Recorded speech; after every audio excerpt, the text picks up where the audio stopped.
Yo, yo, yo, what's going on with everybody up out there? Welcome to the Fast Point of View podcast with your host, Truckin Chubby, aka Clarence Hampton III. This ain't your coaches and pros, the X's and O's. This is the Fast Point of View and what we know, so let's go. Okay, so what has the national championship showed us? The national, and everybody says it, and I'm going to say it because I've been saying this. I always said stars do not matter. They don't matter to me. They just don't. One of my loyal viewers, Ellen V, she should vouch. Shout out to Coach Hayes. Shout out to Ross. Shout out to David. Talks Buff. All that Brady. They know. Stars do not matter to me. Development matters. Look at Arizona's quarterback. 3-star. Overlooked by so many. He's a 3-star. He's not on our radar. He played like a game manager this year. But he was only a freshman. And that's all he needed to do was come in and manage the games. And look how fantastic Arizona did with him coming in and just managing the games. Imagine what he is going to do with that offense this year. We cannot overlook Arizona. We just cannot. You cannot overlook Arizona in the Big 12 for the simple fact of the quarterback play. That he came in managing the game as a freshman at Arizona and a very tough Pac-12. And now he will become a game changer because he can make all the throws. He made some risky throws. He made some risky decisions, but he will be better in that offense next year.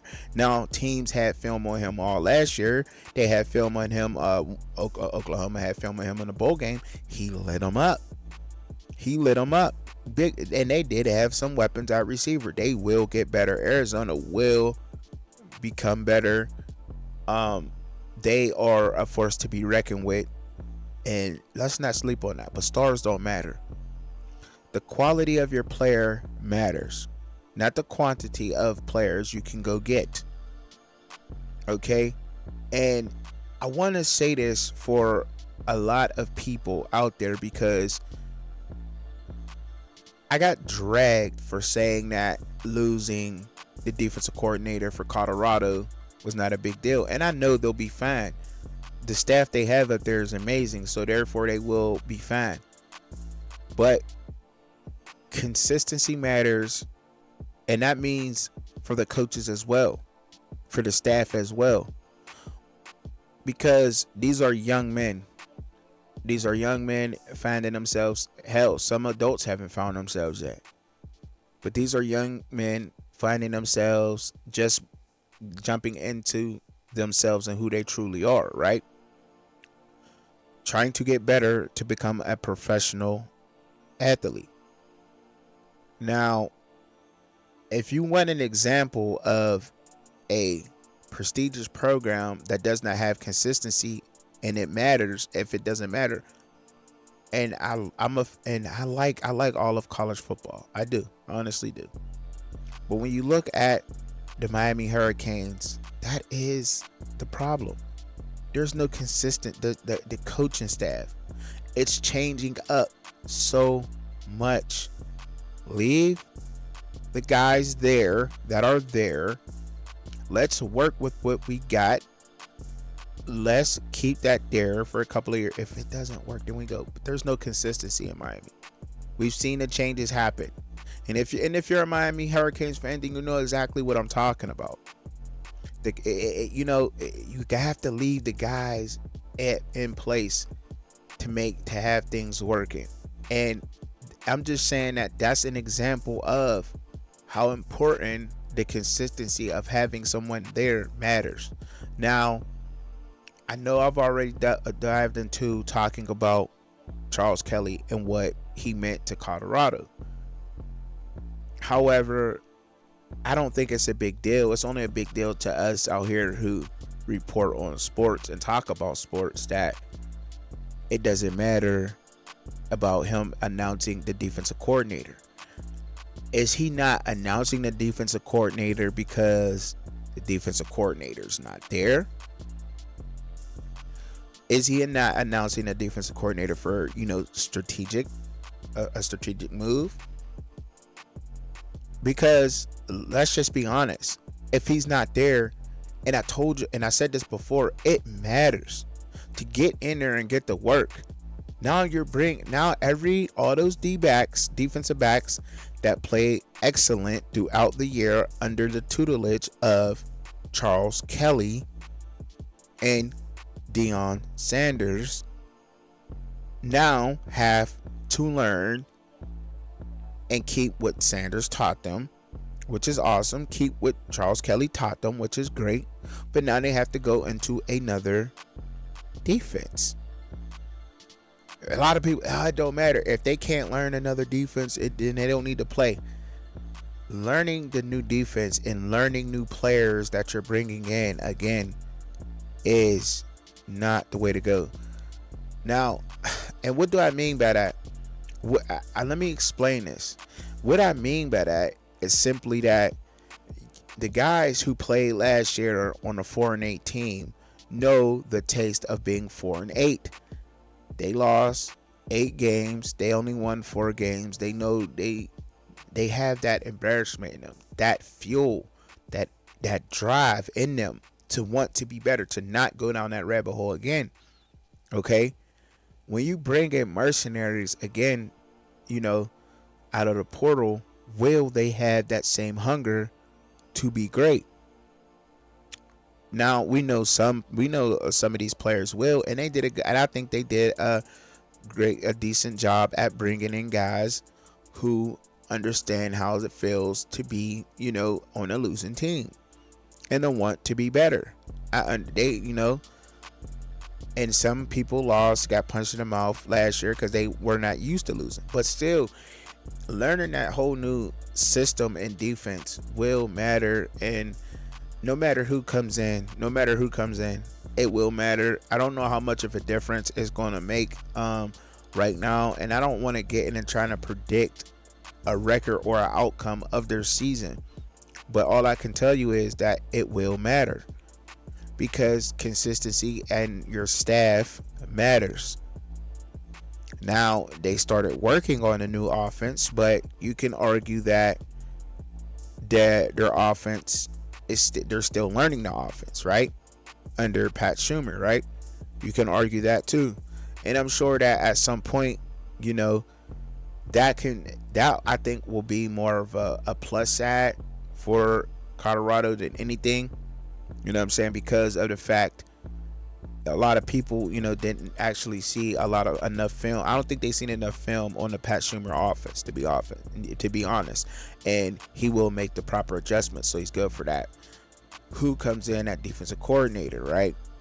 You get an inexperienced guy, a defensive coordinator calling the plays, which they can't afford. So it's going to be somebody who already has proven themselves at either a head coaching level, at a defensive coordinator level. And I'm going to say this right now, if it is an inexperienced guy calling the defense, this will be a problem.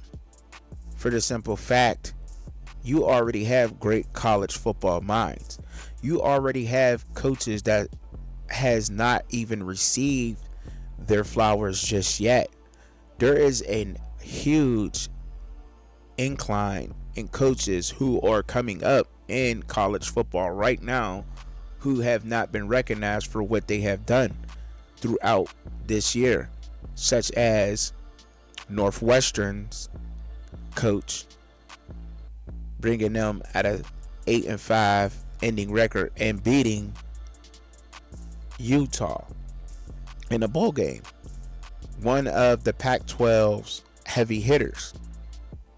Regardless of what you want to say, Utah was one of the Pac-12's heavy hitters, and Northwestern beat them 14-7. So what? They still beat them. Tough game, but they physical. They got physical back with Utah, and they beat them. So giving them their props. Now, why did I mention that? I'm just saying that is other teams and other coaches out here who already have their teams, kept their players, and are developing their players. I think that Colorado should keep whoever they have and develop them and get them better. They were embarrassed. I don't think that you have a Demoy Kennedy at linebacker, you have a Trevor Woods at linebacker, Bentley at linebacker, Brown at linebacker, and the way that they played was embarrassing. You don't have them there, and they know they didn't play their best season. It's on tape. That hunger, that drive that gives them to come out next year and to punch teams in the mouth is what you need on that team. You don't need to replace them with the no flashy toy and you think the grass is green on the other side, then they come to find out it's not. Because they don't know how it feels to put on that black and gold, to go out there and play for a Colorado team, to be up there and to know how much it means, how much it truly means to play at the University of Colorado. They don't understand that. They just come in. The players last year did not. They tried to understand as best as they could. They did not understand how much college football meant to the Boulder community. Now those players from last year that went through the embarrassing season, because I'm sure it was embarrassing to them. Now some of the fans may be okay with the 4-8 record because they were 1-11 last year, but a lot of the players are like, we are not 4-8 players. We are championship players. You need that hunger coming back and giving them another shot. You cannot, you should not, I'm not saying you can't, because you can do whatever you want, but you should not remove that hunger from the football field in these good, great football players. Keep that there. Keep that hunger, that drive, that tenacity they had. Leave that on the field, right where it's at. Leave them there. Now everybody else bringing in, okay, cool. It's cool to bring in competition. It's cool to bring in depth. Somebody in front of them to back them up, but they should be leading that team. Because what else have you learned from going 1-11 and then changing a whole new team? You learned that you gave up a lot of good offensive linemen, a lot of them. Now just name it, and you can name whatever 3 linemen you choose that went to different schools throughout college football from Boulder, and you tell me if they would have been on that line last year that this team does not win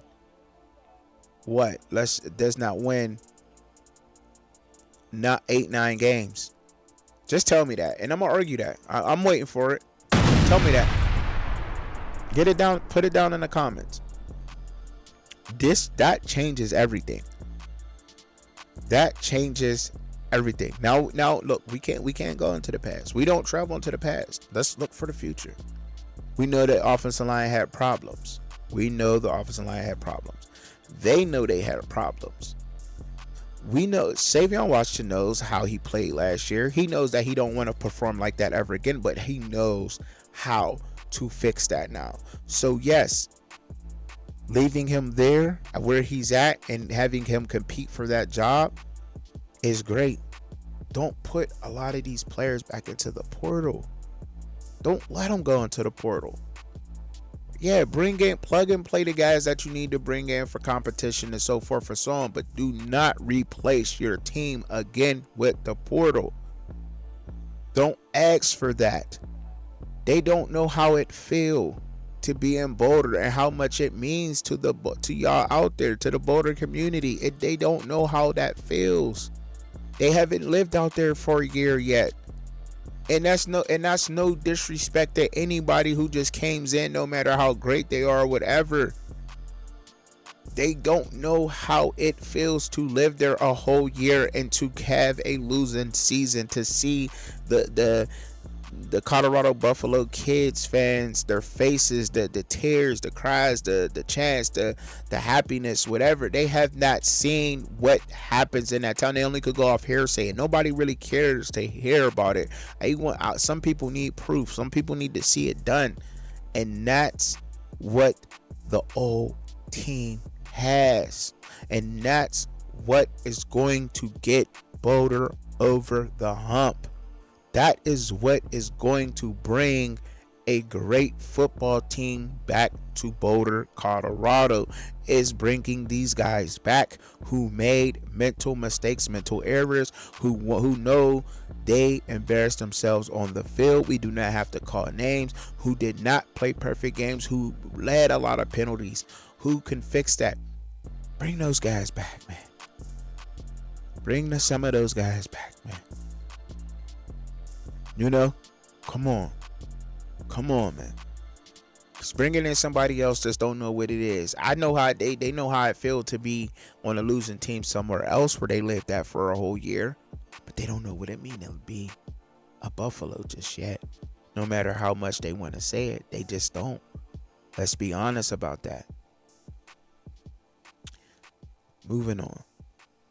Now, I'm talking about the Big 12 and the conference of the Big 12, and where do they fit at? What's going to happen there? All these other teams are picking up quality players also, and they're not getting caught up in the stars, because when you're young, and let's just be real, when you're young and you're so good and all the attention is on you, you feel like the man. You feel like you can slack off. Now, when you're dealing with all these NIL deals, you got to make sure that you're at this sponsor meeting, you're at that sponsor meeting. This gets in between time of your training, of your studies. Believe it or not, it just does. Let's just be honest. It happens. And when you're young, yes, you can deal with these things when you have people in place to make sure that you're at these appointments when you're doing all this. But still, it still affects your training, regardless of that. So to me, getting a hungry 3-star athlete, two 3-star athlete that's hungry to start, that bust their butt for the past 2 seasons, training, lifting, running, doing whatever they want, is the ideal player. And that's what a lot of these other teams are doing. They're getting quality players that want to come in, want to get better, want to develop. And I'm seeing this and I'm going, wow, they're building up. Because just as many players want to play for Coach Sanders up at Colorado and the Buffaloes, it's just as many guys who want to be able to play against and beat Coach Sanders in the Colorado Buffaloes. So you get to look at it, and you have to really look into these other teams and look at the competition around. What has Baylor done? How was Baylor last year? Did Baylor get a lot of transfers out of it in the portal? Did a lot of kids from Baylor jump into the portal? Or did they stay put? Let's think about that. How many players opt out from Baylor? How many players are going to the league next year from Baylor? Have you looked at that? Not many. What did Baylor look like last year on film? I've seen some promising things coming up out of Baylor last year on the film. What was Baylor missing the most? What position lacked at Baylor? Quarterback position. Did they go and get a quarterback? Absolutely. They went and grabbed Daquan Finn from Toledo Rockets, from Detroit, Michigan. 5th-year singer, I believe. I believe they ever given him 6 years. I heard even 7, which is crazy to me. But he's a baller. He's mature. He knows how to make plays. They're another team to watch out for. The Big 12 they have consistency there. You're not hearing about coaches going and leaving. And I'm not dragging anybody down. Let's make that clear. I'm not hating on nobody. I am simply stating the facts of what is going on and giving my opinion on some of these matters. Okay. Now, when you get to look at, like I said, Baylor, they was all right. They was solid. Solid play on the D line, solid play on the O line, some mistakes there, but the quarterback, I believe they had some players on the outside at wide receiver. Quarterback play, they went and replaced that. Baylor will look different next year in the Big 12. They will. It's just a fact. We know Arizona will be a very formidable opponent with their 3-star quarterback. Nobody said because he's a 3-star, oh, he's just a 3-star. Well, he's not a 3-star no more. Easily 5 stars on my list. Utah. Utah will be a formidable opponent. Arizona State. What did they look like last year? They're around the same thing as Colorado was, right? However, they should have beat Washington. They should have beat Washington earlier in the season. Week 7, they should have beat Washington. They let that game get away from them. They were a very physical team. Very physical football team. They'll be there. Houston will be there. Very physical football team. Texas Tech balled all the way out. They will be better next year. It's going to be some exciting football in the Big 12.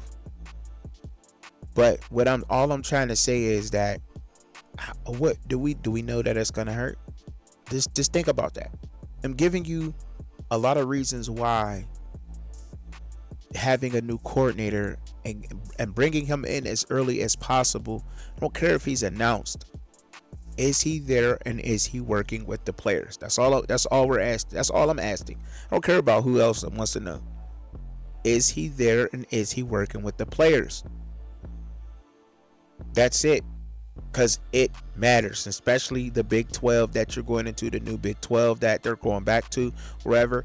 They have balling teams. This is not the old school way, the old school Big 12. This is the new school Big 12 football. If they cannot get on that Colorado Buffalo team, they want to be able to play against this Colorado Buffalo team because they know they will be on the national spotlight. They know they will be there, and the Big 12 is stacking up. Look around the Big 12. All right. That's all. Just look around it. Look around the Big 12 and see what they are doing. The SEC. The SEC. Ole Miss, Alabama, Missouri, Georgia, Tennessee, Kentucky. That's my top 6 in the SEC right now. As right now, them was my top 6. Texas A&M, I hope they did surprise us. I think they lost a lot of key players, but we'll see if they'll be replaceable. We'll see if it's next man up in those positions. However, there are just some teams out there who can afford next man up. There are some teams who cannot afford to be next man up. But in the SEC, those are my 6 teams. And I will be making another video about the SEC. Right now, this is the Big 12 and the Big 12 reporting and what I think about and explained well into detail about how this loss can affect Colorado, in my opinion. Because there is play there. Now we know that hands down, Shedeur Sanders is the best quarterback in college football.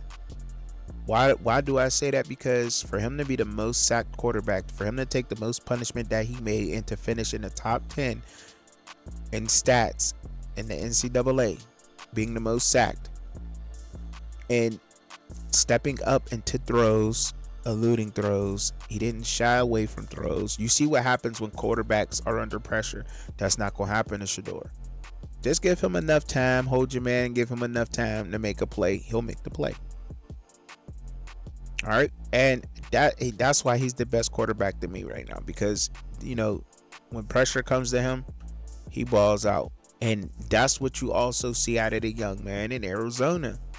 You see that in him. When pressure got to him, okay, it got to me, but he still made the plays. He still got in there and made the plays. And that is one thing that you're not seeing a lot of in college football. So yes, Arizona's quarterback to me is definitely in the top 5 quarterbacks that's coming back next year. I would even go out on a limb and saying that he may be even, he's in my top 5 for sure. He's in my top 5 for sure. As of right now, Arizona's quarterback is in my top 5 for sure of quarterbacks who will be returning to college football next year. All right, now I'll be making a video on that. Thank y'all for listening to me and my story time. I appreciate it. Make sure that you hit that like button before you get on up out of here. Subscribe to the channel if you haven't. Share with your friends and family. Thank you. Truckin, Chubbzy up out of here.